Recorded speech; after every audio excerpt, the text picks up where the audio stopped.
அனைவருக்கும் இனிய காலை வணக்கம். நான் லெஃப்டினன்ட் கர்னல் நாகராஜன்.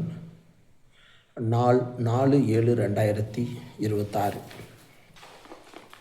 கடந்த 2/7/2026 அன்று படை வீரர்களின் ஒரு ஒற்றுமையை காக்க தமிழகமெங்கும் இருந்து பல படை வீரர்கள் வந்திருந்து வேலூர் மாவட்டத்தில் குடியாத்தம் தாலுகாவில் இராணுவத்தில் பணிபுரியும் சிஸ்காடைச் சேர்ந்த சிப்பாய் யுவகுமார் அவர்களது வீடு இடிக்கப்பட்ட விதத்தை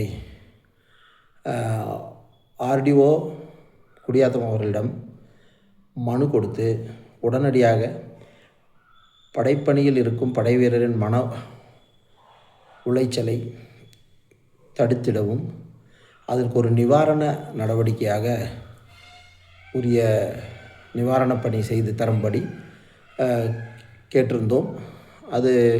அதற்கு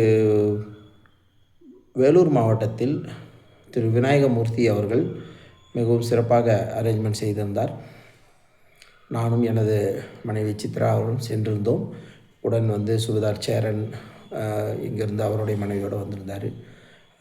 அதெல்லாமே அங்கே ஒரு 200க்கும் மேற்பட்டவர்கள் சங்கங்களின் சங்கமாக மண்டபத்தில் இருந்தார்கள். பல்வேறு அமைப்பினைச் சேர்ந்த மாவட்டத்தைச் சேர்ந்தவர்கள், குறிப்பாக சொல்ல வேண்டுமென்றால் ஓடிபி அமைப்பு, இஎஸ்எம் கன்வென்ஷன் அமைப்பு, அடுத்தது ஐடிவியூ அமைப்பு மற்றும் பல அமைப்புகள் அங்கே வந்திருந்தார்கள். பல அமைப்பைச் சேர்ந்த இன்னும் பல அமைப்புகள், அதை இன்னும் சரியாக கம்ப்ளீட்டு லிஸ்ட் இன்னும் எடுத்துகிட்டு சொல்கிறோம், வந்திருந்தாங்க. வந்தவங்க எல்லாருமே நல்ல விதமாக பங்காற்றி மிகவும் சிறப்பான முறையில் இராணுவ ஒழுக்கம் மரியாதையுடன் அந்த விஷயத்தை கையாண்டு மிகவும் நல்லபடியாக நடந்துருந்துச்சு. பொதுவாக அங்கே என்ன நடக்குமோ என்னமோ, எக்ஸர்வீஸ்மேன் அப்படிங்கிற மாதிரி ஒரு சிச்சுவேஷன், அங்கே போகக்கூடாது, அரெஸ்ட் பண்ணிடுவாங்க அப்படின்னு நிறைய பதிவுகள், அது சொல்கிறதுக்கு இல்லாத அளவு பதிவுகள்.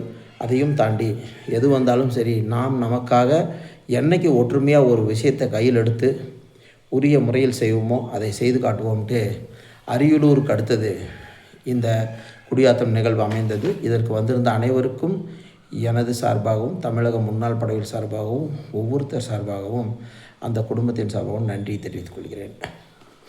மிக்க சிறப்பு. அடுத்ததாக, இன்று ஆட்சியில் அமர்ந்திருக்கும் தமிழக முதலமைச்சர் திரு சி. ஜோசப் விஜய் அவர்கள் ஒரு அறிக்கை விட்டிருப்பதாக சோஷியல் மீடியாவில் சென்று கொண்டிருக்கிறது. அதாவது வரும் 10ஆம் தேதி முதலமைச்சர் அவர்கள் கரூர் சென்று கரூர் கூட்ட நெரிசலில் இறந்த 41 பேர் குடும்பத்திற்கும் அரசு ஆணை வழங்கி அரசு பணி வழங்குவதாக. மிக்க நன்றி. மிகவும் மகிழ்ச்சியான செய்தி, வரவேற்கத்தக்க செய்தி. இந்த ஆட்சியின் எதிர்பார்ப்பில் இவர்கள் ஒரு மணிமகுடம் வைத்திருக்கிறார்கள். இந்த மாதிரி ஒவ்வொரு பாதிக்கப்பட்டவருக்கும் இவர்கள் அரசு பணி மற்ற விஷயங்களை கொடுத்தது மிகவும் சிறப்பாகவும் மிகவும் மக்களிடத்திலே சோசியல் மீடியாவில் மிகவும் அருமையாக சென்று வருகிறது.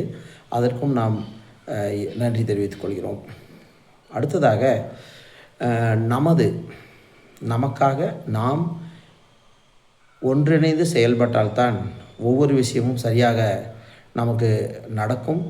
நமது உரிமைகள் பாதுகாக்கப்படும். நமது மதிப்பும் மரியாதையும் இந்த சிவில் ஸ்ட்ரீட்டில் நிலைந்து ஓங்கி நிற்கும். அதெல்லாமே நமக்குடைய குறைகள் நலன்கள் சுயமாக கேட்டுக்கொண்டே இருந்தாலும் பல காலங்களாக நமக்கு பெரிதாக ஒரு அச்சீவ்மெண்ட் செய்ய வேண்டும் என்றாலும் இதுதான் சரியான நேரம் என்று இங்கே நாம் ஒற்றுமையுடன் இணைந்து செயல்படுவோம் என்ற விஷயம் இன்று தமிழகம் எங்கும் பரவி கிடக்கும். இதே சமயத்தில் ஒவ்வொரு முன்னாள் படையரும் நினைக்கும் தருணத்தில் இப்பொழுது நமக்காக நம்முடன் பணி செய்து தமிழகத்தைச் சேர்ந்த படைப்பணியில், அது ஆர்மி, நேவி, ஏர்ஃபோர்ஸ் எதுவாக இருந்தாலும் உயிரை விட்ட படை வீரர்கள், அவரது குடும்பத்தாருக்கு கிடைக்க வேண்டிய கருணை அடிப்படையிலான வேலைவாய்ப்பை பற்றி இன்று மிகவும் முக்கியமான விஷயமாக கருதுகிறோம். ஏறத்தாழ தமிழ்நாட்டில் 110 விண்ணப்பங்களுக்கு மேல் பெண்டிங் இருப்பதாக ஒரு தகவல். சரியான எண்ணிக்கை தெரியவில்லை. இப்படி இந்த 110 பேருமே படை வீரர்கள், படைப்பணியில் இறந்தவர்கள் அல்லது ஏதாவது ஒரு வகையில் காயம் உற்றவர்கள் அதற்காகவும் அவர்களுக்கு கருணை அடிப்படையிலான பணி வழங்கப்படுவதற்காக நிலுவையில் இருக்கிறது. 38 மாவட்டங்களிலும் மாவட்ட ஆட்சியர் அலுவலகங்கள் நிலுவையில் இருக்கிறது. இது வந்து செக்ரட்டரியேட்லேருந்தும் மானிட்டர் பண்ணுறாங்க அப்படின்னு சொல்லியிருக்காங்க. உதாரணத்துக்கு நான் தூத்துக்குடியில் ஏடியாக இருக்கும்போது பசுவந்தனையில் சேர்ந்த முருகன் என்பவருக்கு இந்த விஷயத்தை அவர் வந்து ஓப்பரக்ஷத்தில் இறந்து காலை இழந்து அவரோட அந்த சமயத்தில் குழந்தைகள் சிறியவராக இருந்ததுனால அதுக்கு அவங்க பெருசாகும்போது நம்ம ஒரு ஸ்பெஷல் சேங்ஷன் வாங்கி அதை கம்பேஷனேட் அப்பாயின்மெண்ட்டாக ஒரு லாஸ்ட் 5 இயர்ஸாக அது பெண்டிங்கு. இது இல்லாமல் கோயில்பட்டி செல்லமுத்து அப்படிங்கிற ஒரு மனைவியும் பெண்டிங்கு. இந்த மாதிரி ஒவ்வொரு மாவட்டத்துலேயும் இருக்குது. ஸோ இது 100 பேரை வந்து ஒரு அரசு பணி வழங்குவது அப்படிங்கிறது இவ்வளவு கிடப்பில் போட வேண்டிய அவசியம் இல்லை. 5 வருஷமாக ஒரு தமிழகத்தில் 100 பணிகள் கூட போடவில்லையா அப்படின்னு நம்ம கொஷின் கேட்டால் அதற்கு பதில் என்ன அப்படின்னு உங்களுக்கு தெரியும். ஸோ இது வரைக்கும் போடாத காரணம் என்னங்கிறத பற்றி பேசாமல் அடுத்து ஏன் இப்போ போட மாட்டாங்க, ஏன் இப்போ போடக்கூடாது அப்படிங்கிற விஷயத்தை நம்ம தலைவர் இன்றைய ஆட்சியாளர் மாண்புமிகு தமிழக முதல்வர் ஜோசப் விஜய் சார் அவர்களிடம் இதை கொண்டு செல்வோம். மேலும் நமது அமைச்சர் திரு டி சரத்குமார் அவர்களுக்கும் இந்த விஷயத்தை கொண்டு செல்வோம். உடனடியாக இந்த 100 பேர்த்தை போடுறது ஒரு பெரிய பிரச்சனை இல்லை. இந்த 41 பேர் போகிற கையோடு அதையும் வரக்கூடிய ஓரிரு மாதங்களுக்குள்ளே அதை போட்டுடலாம். ஏன்னா எல்லாம் சரியாக ரெடியாக இருக்குது, வெயிட்டிங் லிஸ்ட்டில் இருக்குது. இதில் என்ன பிரச்சனை அப்படின்னா ஜாதி மதமின்றி தகுதி அடிப்படையில் நேரடியாக இன சுழற்சியின்றி போட வேணும் அப்படின்ட்டு. இந்த இன சுழற்சி இருக்குது, வெயிட்டிங் லிஸ்ட் இருக்குது, செப்பரேட் வெயிட்டிங் லிஸ்ட் இருக்குது. எக்ஸ் சர்வீஸ்மேனுக்கு வந்து எப்போவுமே சர்வீஸ் பர்சனுக்கு செப்பரேட் வெயிட்டிங் லிஸ்ட்டு. அது வந்து மற்ற துறைகளில் இருந்தவங்க தமிழக அரசினுடைய பல்வேறு துறைகளில் இருந்து பணிபுரியும் போது இறந்தவங்களோட லிஸ்ட்டில் சேராது. இதுக்கான ஒரு அரசு வழிகாட்டுதலும் மத்திய அரசுலேருந்து இருக்குது. அதன் அடிப்படையில் டைரெக்டாகவே இருக்கணும். இதில் இன்னொரு விஷயம் இப்போ இருக்கிற அரசு கவனிக்க வேண்டியது என்னென்னா, இதை காலந்தாழ்த்தாமல் ஒரு 6 மாதத்துக்குள்ளேயே அவங்களுக்கு இந்த மாதிரி ஆனது, குடும்பத்தில் ஒருத்தர் இறந்துட்டாங்கன்னா அந்த 6 மாதம் ஒரு வருஷத்துக்குள்ளேயாவது போட்டாச்சுன்னா அவங்களுடைய ஒரு மனநிலை மிகவும் இந்த அரசினுடைய இதில் வந்து மிகவும் பாசிட்டிவாக இருக்கும். அரசு நம்மளை கவனிச்சது, நம்ம குடும்பத்தை கவனிச்சது அப்படின்ட்டு. இப்போ 10 வருஷமாக அவங்க வெயிட் பண்ணிகிட்டு இருக்காங்க அப்படின்னா அந்த 10 வருஷமாக இந்த அரசு நம்மளை கண்டுக்கவே இல்லை அப்படின்ட்டு. உதாரணத்துக்கு கிருஷ்ணகிரி மாவட்டத்தில் லான்ஸ் நாயக் பிரபு என்பவர் இறந்து விட்டார். அவருடைய மனைவி புனிதா என்பவருக்கு கம்பேஷனேட் அப்பாயின்மெண்ட் 4 வருஷமாக பெண்டிங். வெயிட்டிங் லிஸ்ட்டில் 8 இருக்குது, 9 இருக்குதுன்னு சொல்லிட்டு இருக்காங்க. ஓவரால் வெயிட்டிங் லிஸ்ட் 24 சொல்கிறாங்க அப்படின்ட்டு அவங்க சொல்லியிருந்தாங்க. ஸோ இந்த விஷயங்கள் வந்து நம்ம உடனடியாக நடவடிக்கை எடுக்கணும் அப்படிங்கிறது இதை உடனடியாக இப்போது இருக்கக்கூடிய ஆட்சியாளரிடம் கொண்டு செல்லணும் முடிவு செய்திருக்கிறோம்.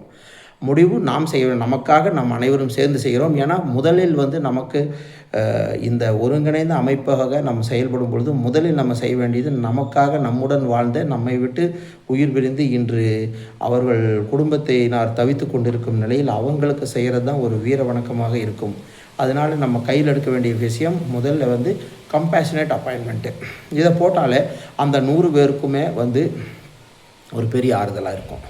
அதனால் இதை தொடர்ந்து நான் என்ன கேட்கிறேன்னா, இந்த விஷயத்தை தமிழகத்தில் உள்ள சங்கங்களும் சரி, தனிமனித எக்ஸ் சர்வீஸ்மேனும் சரி, ஒவ்வொருத்தரும் எல்லா எக்ஸ் சர்வீஸ்மேனுக்கும் கொண்டு போய் சேர்த்துங்க.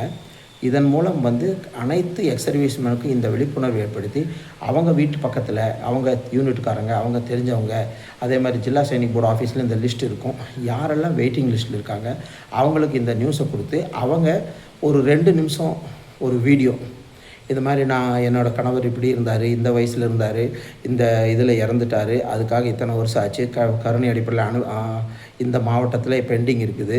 இதை வந்து திரு முதல்வர் ஜோசப் விஜய் சார் அவர்களும் மாண்புமிகு அமைச்சர் சரத் சாரும் இதை உடனடியாக கவனித்து எங்களுக்கு பணி போடணும் அப்படிங்கிற ஒரு பதிவை ஏற்படுத்தி அந்த பதிவை நம்ம வலைதளங்கள்லையும் நம்ம குறிப்பாக நம்ம இஎஸ்எம் சமூக கம்யூனிட்டியோட வலைதளங்களில் இட வேண்டும். எனக்கும் அனுப்புங்க. அதை நானும் வந்து எல்லா இடத்துலையும் சர்வே பண்ணிடுவோம். இஎஸ்எம் தம்பிஸ் மாணிக்கத்துக்கு அனுப்பி வைங்க. ஸோ தட் இந்த மெசேஜ் எல்லாத்துக்கும் ரீச் ஆனதுக்கப்புறம் நம்ம இவங்கள் எல்லாத்துடைய பெட்டிஷனை எடுத்து முதல்வர் அவர்களை சந்தித்து இதை செய்ய வைப்போம். அவர்கள் கண்டிப்பாக செய்வார்கள், உறுதியாக செய்வார்கள். ஏன்னா கீர்த்தி சக்கரா விருது பெற்ற ரீசெண்ட்லி நம்ம மீனாட்சி சுந்தரம் அவரை கூப்பிட்டு வந்து கவனித்த மரியாதை வழங்கிய விவரமே மிகவும் சிறப்பாக இருந்தது. எனவே மக்கள், முன்னாள் படைவீரர்கள் அனைவரும் உடனடியாக இதன் மேல் நடவடிக்கை எடுக்க வேண்டும். இதன் மூலம் நாம் நமக்காக அனைவரும் இணைந்து ஒன்றிணைந்து ஒரு தலைவர் இல்லாத தலைமையில் கொண்டு போகணும். ஏன் அப்படின்னா அதுதான் இன்றைக்கி நம்மளுடைய மூல மந்திரமே. குடியாத்தம் விஷயத்தில் அப்படி தான் நடந்துச்சு. அங்கே எல்லாரும் தலைவர்கள், எல்லாரும் இணைந்து செயல்பட்டோம். எல்லாரும் இணைந்து இந்த விஷயத்தை தமிழ்நாடு முழுவதும் இன்று பறைசாற்றி இருக்கிறோம், நம்மளால் முடியும் அப்படின்ட்டு. அதனுடைய அடுத்த கட்ட நகர்வாக இதை நாம் பார்க்க வேண்டும். எனவே இதில் எந்த விதமான அரசியல் சங்கம் இதெல்லாம் எதுவுமே இல்லாமல் படை வீரர்கிற ஒரு ஒற்றுமை அந்த இதில் நம்ம இதை அடுத்த கட்ட நடவடிக்கை கொண்டு போகணும். எனவே ஒரு 15 நாட்களுக்குள்ளே இந்த வீடியோ கம்பேஷனேட் அப்பாயின்மெண்ட்டில் வெயிட் பண்ணிகிட்டு இருக்கிற அவங்களே ஒரு 2 லைனுக்கு வீடியோ 2 நிமிஷம் போகிற மாதிரி மாண்புமிகு முதல்வர் அவர் இடத்துல ரெக்வெஸ்ட் பண்ணுற மாதிரி போட்டு அனுப்புங்க. அதை எல்லாமே நம்ம உரியது இதுக்கு அனுப்பி வச்சு மினிஸ்டர் கூட பேசி நம்ம சிஎம் கிட்ட இந்த பெட்டிஷன்ஸ் எல்லாம் கொண்டுட்டு போய் கன்சால்டேட்டடாக கொடுத்து அதை நமது இயக்கக அதிகாரிகள் இருக்காங்க, நம்ம பப்ளிக் துறை அரசு பொதுத்துறை அதிகாரி இப்போ புதுசாக நம்ம செக்ரட்டரி வந்திருக்காங்க. இவங்களோட கனிவான பார்வை கொண்டு சென்று உடனடியாக நம்ம போடுவதற்கு அடுத்த நடவடிக்கை எடுக்க வேண்டும் என்றும் எல்லாரும் இதுக்கு ஒத்துழைக்க வேண்டும் என்றும் இதன் மூலம் நமக்கு பெருமையே நம்மையுடன் இருந்து இன்று இவ்வுலகில் இல்லாத படை வீரர்கள் அவர்களோட குடும்பத்திற்கு ஒரு பெரிய ஆறுதல். இதை நம்ம இங்கே சாதிப்போம். அதுக்கப்புறம் ஒவ்வொரு இஷ்யூவாக நம்ம கொண்டுட்டு போவோம். ஒவ்வொரு நலத்திட்டங்கள், உரிமைகள், மதிப்புகள், மரியாதைகள் ஓங்கிட நம்ம நடவடிக்கை எடுப்போம். அனைவரும் இதற்கு உறுதுணையாக நிற்க வேண்டும் என்பது என்னுடைய வேண்டுகோள். மிகவும் நன்றி. இந்த வீடியோவை அட்லீஸ்ட்டு தமிழகத்தில் உள்ள இருக்கிற அனைத்து எக்ஸ்-சர்வீஸ்மென்ட்டுக்கும் கொண்டு போய் சேர்க்கணும். சேர்த்ததுக்கப்புறம் அனைத்து படை வீரர்கள் கம்பேஷனேட் அப்பாயின்மெண்ட்டில் வெயிட் பண்ணிட்டு இருக்கிறவங்ககிட்டருந்து அந்த பதிவை பெறணும். அதை நம்ம வலைதளத்தில் இடணும். அப்படிங்கிற 3 விஷயங்கள் உடனடியாக நீங்கள் நடவடிக்கை எடுக்கணும் என்று வேண்டிக் கொள்கிறேன். நன்றி, வணக்கம். நம்முடைய ESM தம்பி சேனலை சப்ஸ்கிரைப் செய்து கொள்ளவும், கூடவே பெல் ஐக்கானை கிளிக் செய்யவும்.